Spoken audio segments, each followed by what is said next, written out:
અમરેલી જિલ્લાના છેવાડાના તાલુકા એવા વડિયાની ભાગોળે આવેલા સાકરોડા ગામના દલિત યુવક વડિયા બસ સ્ટેન્ડમાં પોતાનું મોટરસાયકલ મૂકીને ત્યાંથી મજૂરી કામે ગયા હતા. સાંજના સમયે તે પરત ફરી મોટરસાયકલ લેવા ગયા ત્યારે એક બિસ્કીટનું પેકેટ લઈને એક ગાયને તેમાંથી બિસ્કીટ નાખતા તે ગાય પાસે જતા ઉભેલા શખ્સોએ ગાય સાથે ખરાબ કૃત્ય કરે છે તેવું કહીને ઢીકા પાટુનો માર મારીને જાતિ પ્રત્યે અપમાનજનક શબ્દો બોલીને તેને હળદૂત કરી વિડીયો વાયરલ કર્યો હતો. ત્યારે વડિયામાં દલિત યુવાનને માર મારી જાતિ પ્રત્યે હળદૂત કર્યાની 3 શખ્સો સામે ફરિયાદ દાખલ થઈ છે. દલિત સમાજના આગેવાનો અને લોકોએ રેલી યોજી ફરિયાદ દાખલ કરાવવા માટે પોલીસ સ્ટેશન પહોંચ્યા હતા. દલિતો પર અત્યાચારના નારા વડિયાના રોડ પર ગુંજ્યા ઉઠ્યા હતા. બેઠો આમથી કામેથી આવીને બેઠો બિસ્કિટ ખાતો તો ત્યાં એક વાછડી આવી અને 2 બિસ્કિટ ને ખા. એક બાજુમાં હોતી હતી એને 2 બિસ્કિટ નાખ્યા તો એક જઈલો ભડવાડ કરીને આવ્યો એને પગવાડ પૂછ્યું કે કેવો હતો એટલે મેં કીધું દલિત ને મારો એટલે એ મારવા માંડ્યો. એની પછીનો એને બીજા એક ભડવાડને ફોન કર્યો એ મારવા માંડ્યો.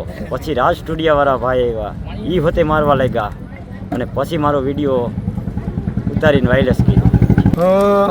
28 તારીખે રાત્રે વડિયાની અંદર જે બનાવ બન્યો હતો એનો વિડીયો વાયરલ થયો હતો સોશિયલ મીડિયામાં. જેમના ફરિયાદી આ દિનેશભાઈ છે. બનાવ વિડીયોની અંદર એવું કહેવામાં આવ્યું હતું કે ત્યાં જે કોઈ વાછડી મરેલી પડી હતી આ ભાઈએ તેમને કંઈ બિસ્કિટ ખવડાવીને મારી નાખી કે એમની સાથે કંઈ કૃત્ય કર્યું છે.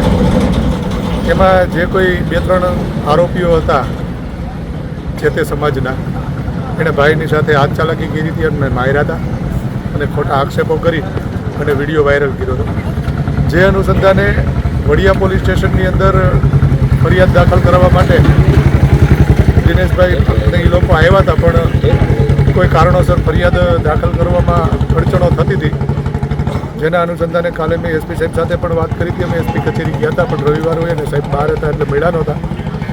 અને ત્યાર પછી સાહેબને પણ ફોન કર્યો હતો. સાહેબ કોઈ કારણોસર ફોન એના બિઝી આવતા હતા, વાત નથી થઈ.